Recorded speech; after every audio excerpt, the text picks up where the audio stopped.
Thank you guys for joining me for another episode of Keeping It Real with America's Supermom. I'm so excited to have my next guest. I have Karen Thomas here. We actually got connected, I believe, through Facebook, and this is our first time seeing each other, chatting a few minutes before the interview. But I'm so excited to have her come here and speak to us about a number of topics to help women feel empowered. This is something that's near and dear to me as someone who recovered from depression, and changing your mindset, your perspective on things. I think it's so important to have the tools and the hacks available in order for you to be a better version of yourself. But before we get into our interview, I want to give Karen the opportunity to introduce herself. I am Karen Thomas, and at this stage in my life, I have become a mindset social media marketing coach, and I actually help network marketers, entrepreneurs, and business owners actually find and get business leads and prospects using social media, where the leads actually come to them. They don't have to chase anybody. They kind of build their business and connect with people, so that people are asking them, how can I get connected? How can I do that? What are you doing? I love that. And so, I love how you mentioned that we don't have to chase people, No. because that just seems to be the story of so many people when they get approached with network marketing. Oh, I'm not a salesperson. I don't like to be salesy. So, what is it that we need to shift with our mindset when it comes to that outlook? You have to shift into, how can I help you? You have to shift into all these products, all these, your Sensi, all of your MLMs. They all have great products. They are a little pricier normally because with the commission set up, but they're better than what's a lot of times out there on the shelves. What girls and networkers don't realize is they want to just put the product all out there and say, this is my product, this is my product, I'm the this lady, I'm the that lady, instead of saying what the solution is. I'm in love with this product. What made you fall in love with this product? You have to talk about solutions. When we engage with people on the internet, it's all about people finding solutions. Either they want to be entertained or they want to be educated. Mm-hmm. And That's good. it's about helping people and telling people how you can help them without being salesy, without branding yourself. Because what I tell, for one, a lot of Avon ladies, because I was the Avon lady for almost 35 years, Okay. is that people either love or hate Avon. And so what I found is that if people don't know I'm the Avon lady, then I can get them to know who I am. Because Avon has changed, Sensi's changed. All these companies have had to change over the years because the market changes. So a lot of people assume they know what the company is, and they don't. So with social media, you have to get people to know, like, and trust you. You brand yourself. You don't brand your company. You don't even talk about your company. You talk about who you are, your passions, and then you introduce solutions that you found in your life that maybe your product actually solves. I love that, because for so long, a lot of people used to associate themselves with being the company, Yes. but as this pandemic has taught us, we have to know what we bring to the table, what skills and things we have in order to make transitions with our industries and things of that nature. So, what tips would you give somebody? Because some network marketing companies suffered, some of them thrived during this time. But with our mindset about embracing this pandemic and how we can move forward, what are some things that we should be focusing on? We have to be focusing on our trueness, because if you can't show, when I tell girls is, when you work on Facebook, you have to work with intent. So it's not about your dinner. It's not about what level at Thug Life you're at. It's not what percentage of BITCH you're at. All those little games don't make you any money. What will make you money is people getting to know you. Because when people get to know you and you build a business of people liking you, then if your business goes under, I can't even tell you how many MLMs have gone under. And if anybody knows Herbalife, FTC, Hmm. FTC took Herbalife down 10 years ago for unethical practices. Wow. Herbalife has had to rebuild itself. Vima was taken down, and Vima still hasn't gotten itself back up and running from the FTC. So Wow. if you become your brand, if you think you're only the Avon lady or only the Tupperware lady or only whatever lady, if you're something Mhm. happens to your company, or maybe you don't even like it anymore. You know, Right. some of us get so tired of stuff. Maybe you Yeah. can switch. You can pick up and do any business or have 3 or 4 businesses when you talk about who you are and what your passions are and what you believe as a person and how you want to better and be better and help women be better or help people be better, because Mhm. our products are all about being better. And I'm with health and wellness now. I went with a company that I totally love, but we are not allowed to put the name out there. We're not allowed to say anything about it. So I learned how to be a social media marketing coach, because that was the only way I figured out I could actually introduce people to wellness, because I Mhm. like wellness. I love that. Yeah, and I love the fact that, we can be beyond just whatever it is that we're selling. Because this really, that mindset has hurt a lot of people during this pandemic, because for 20, 30 years they might have done whatever job or industry, but then things changed during the pandemic and then they don't Right. know who they are, or, what skills that they can transfer. So I love Exactly. that. Now, so what do you do to kind of keep you in that mindset of constantly evolving and being embracing different things? Well, when you start engaging with people or where you start building your friends list, because I work in organic and it's all about using your personal profile, which Facebook does not allow you to be a business on. So it is perfect for building up who you are as a person. And we all have things and that we've gone through. Most of us have all been through a divorce. We have children. We have had experiences that we can help each other with and through, just by being human and being kind. Our products are what we want to help people with, but if we can't learn to express how they've helped us, then you're not going to be able to tell them how it can help them. Because Love people that. don't want to buy something just because you say it. It's kind of like the old saying, "Do like mommy says, not like what mommy does." Yeah. And that doesn't get you very far. It doesn't, Definitely. because if people don't see that you are truthful and that you are transparent, then when you go to talk about things that you want people to actually pay attention to, then they're going to ignore you. And most people on social media, how many times have you been sent a spammy message? Do you really respond to it? No, you just normally browse over it or disregard it. Or when you're going down your Facebook thing, you just kind of ignore all the people who are putting product out there, because you don't go to Facebook to actually buy anything. You go to talk to people. You go to engage with people. And I have found it immensely more satisfying.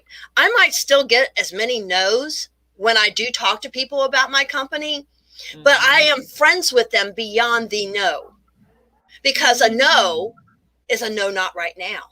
Mm-hmm. I Because love that. sometimes people aren't in a position right this minute to be able to take me up on the offer or the solution that I have. But by being friends and not being spammy or pushy, and that I come from a heart of, this is going to be better for your health.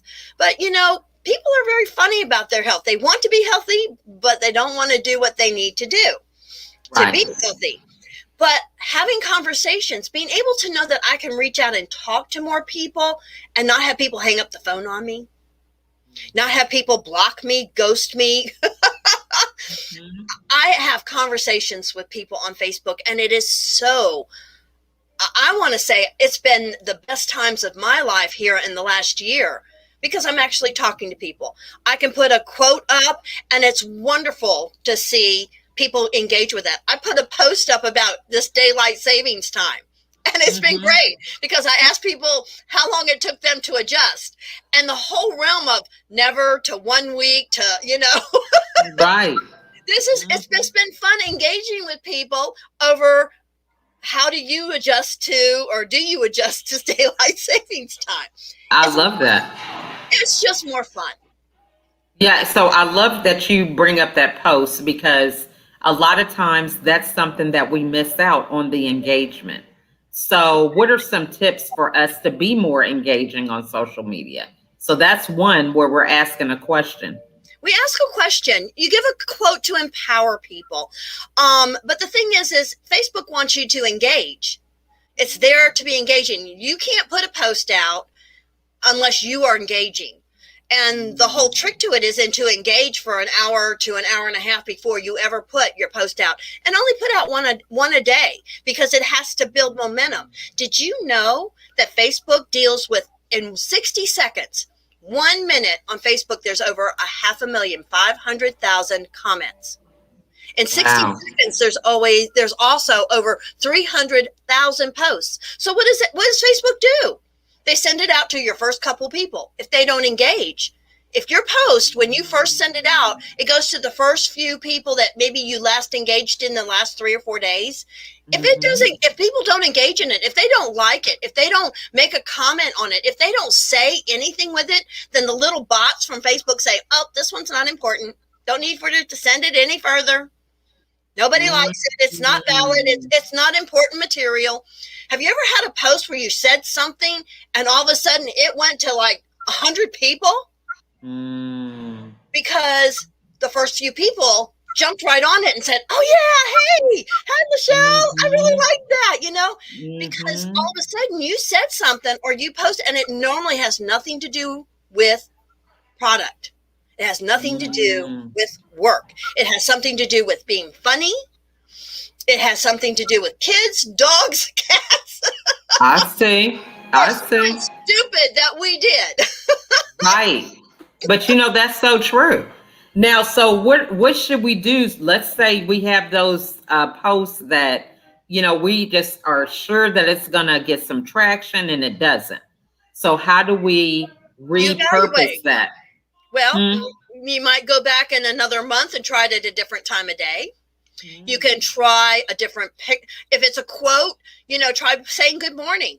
What do you do when somebody says good morning to you? Do you Mhm. say good morning back? Mhm. I mean, sometimes you have to be working with intent. A lot of things that are done just to get engagement. I see posts all the time where girls say, "Hey, even if you don't want to buy from me, just say hi. It helps my business." Because it Mhm. does. I Have you ever see. seen those posts? I've seen a lot of them. Where are you Or just say hi from? to me. Yeah, how was your day going? But I see that now. In polls, a lot of things. Yeah, they Now, want so the which engagement. We don't win with every post. It's mhm. it's a matter of evaluating each post and learning what your audience wants, what your Mhm. friends are tuned into, because Mhm. your friends list is different than my friends list. Mhm. And So true. and so sometimes when I do something and it doesn't go very far, I thought, okay, how can I change that? Or maybe that wasn't the type of post I needed to be doing. So when I have Mhm. something that works really well, then I say, okay, that worked well. So how can I embellish this, or how can I do this same kind of post on something else? It's it's building what works. And when something doesn't work, then you either try to tweak it, or you just throw it in the trash can and say, okay, next. Mm. Okay. Makes sense. So what's your favorite social media platform? Well, Facebook is the biggest. Mhm. And the thing is if you learn how to be engaging and get the Facebook to work with you, then you can easily take the same mindset and the same content and move it to Instagram, to Twitter, to any of these other ones. Because it's all the same. You just tweak it to that platform. It's just like Yeah. you do these and you move it to YouTube and people follow you on YouTube. Well, Mm-hmm. when I do a Facebook Live, I put it up on YouTube. So you Mm-hmm. create a following on people who love your either your message or your positivity. I get a lot of Mm-hmm. feedback that people just love my energy on my page Mm-hmm. or on my Mm-hmm. profile. Mm-hmm. I love that. Now, so we're talking about empowerment, in terms of women. And this is really important now because, we have to do different jobs. We have to We do. reinvent ourselves. I mean, there's so many things that women are learning, and we've got a women vice president, right? Exactly. Um, so what is it that makes you so passionate about this? Because women didn't learn when they were teenagers, they chased the attention instead of letting them be the queen and letting them prove that they are worthy. And women have to learn this. And it took me into my 40s before I had 2 divorces, before I finally said, you know what? I'm good enough that I don't have to put up with this mess. And if it's only me, myself, and I'm okay with that because I'm worth it. But until women start saying, I'm worth it, Mhm. and they teach people how to treat them. If Mm. somebody's not treating you right, even my kids, Mhm. you teach your kids. If Mhm. you don't have rules and a lines that they can't cross, Right. they go right up to that line and they put their little foot over it. And they're just waiting Mhm. to see what you do. And if you let them slide, then they know that line means nothing. Right. And it is that way in life. And I Mhm. learned that with my children. I had Mhm. another daughter just like me who's ADHD, and we about Mm. killed each other. So I read books on parenting, and I learned the 1, 2, 3 magic, and I learned that having routines and having consequences that were Mhm. standard and picking your battles. You don't pick on Mhm. everything. You pick the biggest Mhm. ones and you work on that one till it's not a problem anymore. I Then you pick love that. something up. You can't fight the world all at one time. You have to pick little ones, but you have to Mm. believe and you have to have the posture. And when I went through my first divorce with my children's daddy, and you get the I hate you and I don't want you to be my mommy Mhm. anymore, I'd say, okay, I'll get you a new mommy. Here's the phone. Let's give me the phone and let's call up and get you. And all of a sudden they're going, no, no, no, no, no, no, no, no. Because Exactly. it's I didn't let them have my power. I didn't Mm. beg them to want to be or let me be their mommy. You don't want me? Mhm. I can send you out there to somebody else. Mhm. Because then you make them realize that you are in control. Mhm. And that's what you being in control of yourself, not yelling and screaming, but talking normal and just having a posture. If that's how you feel, these are the consequences. Mhm. But we don't I have love them. consequences for our kids anymore. And that's half of the problems. That people want to let kids be kids, and at 18 they want them to grow up and be an adult. And Mhm. kids have no freaking idea how to do that. I love that. And, I love how you say they weren't going to have your power because so often we don't understand what that means.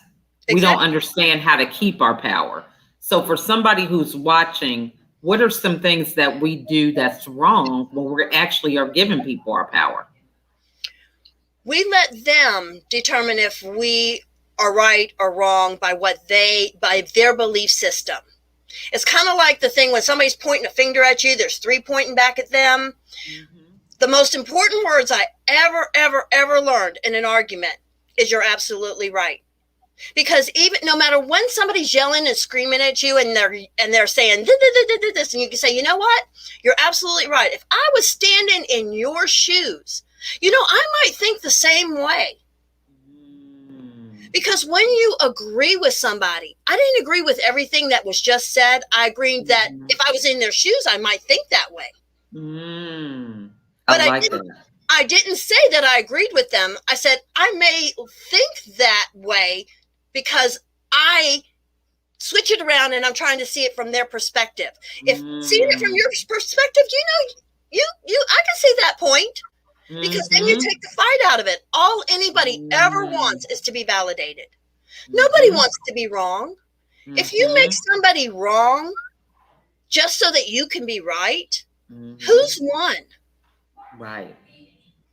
You know, the biggest thing is when you tell somebody they're wrong, it's a matter of that automatically they are going to be defensive because nobody wants to be wrong.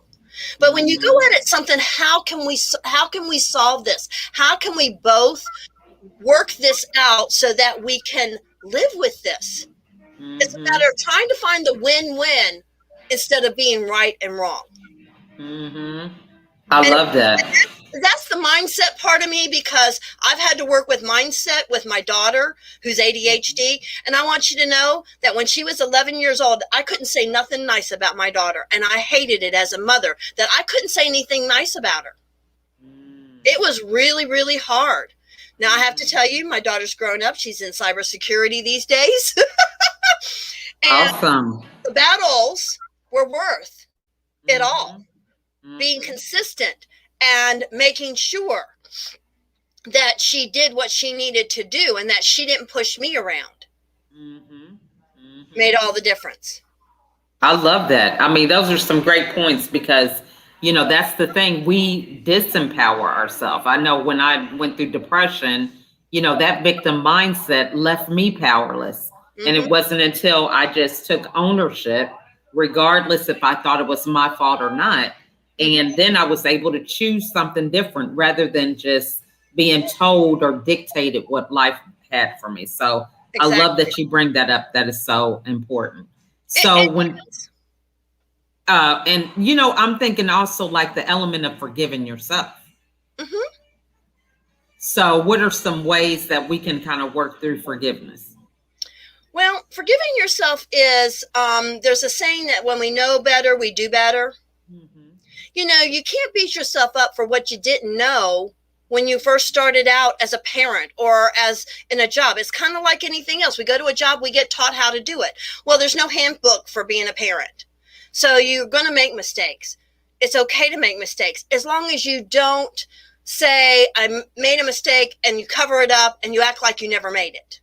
Because when you confess, and you say, you know, I was wrong in this. You go to the child, you go to the husband, I go to my own mom sometimes. I'm with mom. Remember, I'm taking care of mom. And sometimes mom couldn't hear real well because she just spent $6,000 on hearing aids. But before she got her hearing aids, I would have to yell at her. And she would, rather than admit that she couldn't hear me, she'd make up stuff. And I says, okay, mom, are you really saying yes to this, and this? And I'd look her in the face. She goes, no, that's not what I thought you said. You have to assume that they may not have heard you right. And you have to say down, okay, you have to turn it around and say, okay, if I'm hearing you correctly, did you just say this, and this is what the problem is or what we're supposed to be dealing with? And you have it, you repeat what you think they said. Did I hear you right? So you can give them time to hear it back from your mouth. And you don't do it in an angry way, because being angry doesn't solve anything. But you give them time to hear it and say, did I hear you correctly in this? Now, I don't think I really agree with this. So how can we come to terms with solving this issue? Do you have some suggestions? That's good. You know, get suggestions on both times. Okay, let's write down the pros and cons. You know? Yeah. You know, I love that. Time, but you take the anger out of it. Anytime you're angry, and if you can't do it without anger, walk away for a while. Yeah. We're going to take this conversation up after a while. I have to calm down. I need to get myself back into a better frame of mind. So we will take this discussion up a little later. And if they can't do that, there's their problem. You're not saying right or wrong. You're saying, I need to stop this right this minute and take a break. We'll come back to this when we can talk levelly. I used to tell my daughter she's ADHD, And it's kind of like arguing with a drunk. When she was in the middle of a tantrum, there was no talking to her. And I would say, go to your room. And when you can come out and talk to me like a human being, then we'll talk. Love that. Yeah, and I mean that's something to realize. That's real life. Everybody sometimes thinks, "Oh, we're going to resolve this right now, today, this hour," and you have to have that realistic component that life does happen. So that is awesome. So these have just been some great tips and insights. I am so glad that we were able to connect. What is the best way for the audience to get a hold of you? Probably on Facebook. I have my profile. I can give you my phone number. I don't know how you do this, but Facebook and Messenger is probably the easiest way because I work there. Okay. Okay. And I'm always, I won't say glued to it, but I'm always checking through my posts and stuff so that I can engage, that I can give Facebook. If you want Facebook to work for you, you have to work with Facebook. So I'm always answering messages. I'm always engaging with other people on there so that I can have the bots get out to where people can get to know me. Awesome. Well, this has just been wonderful. So I encourage you guys who are watching to reach out to Karen, and some great tips. I hope you guys were taking notes. So what final thoughts would you like to share with everybody today? That you can build a business on Facebook, okay, and on social media. It's not instant, and it takes time and consistency and commitment. But you will be a whole lot happier than sending out spammy messages and having people give you crickets, because crickets are really no fun. When you make a post out and you only see one response, maybe one thumbs up, it's depressing. It is. One time I used to do a lot of Facebook lives, and so I would always get a lot of engagement. So I did these lives like 2 weeks in a row, and I think I only had like 1 or 2 views. Well, I had the video marked private and forgot to make it public. Sometimes there's always a simple little reason, and then you can just download it or upload it to YouTube and make it public. Exactly. So it was funny, but yeah. So I'm thinking, what? So, the first week I was like, well, things happen because I did it a different time of day. And then when it happened the second time, I'm beginning to think, what happened? You know what I mean? I'm looking and trying to figure out. And it was private. It was a private video. So make sure you read the labels, right? Okay. And it's always a learning curve in doing anything. And being blonde and old, believe me, I've made all the mistakes. I've been in Facebook jail. I've been in Messenger jail. There's do's and don'ts to everything. But I am Karen Thomas. I am in Virginia Beach, Virginia.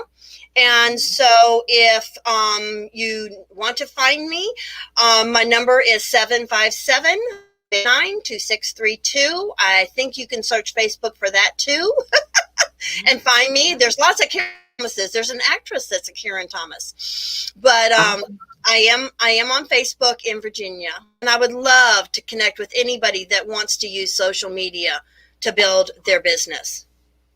This has just been awesome, and it's been such a good time having a conversation with you face to face. It's so encouraging because we do communicate a lot through Facebook Messenger and through posts and everything, but it's just a pleasure to see you in person. So I'm loving this.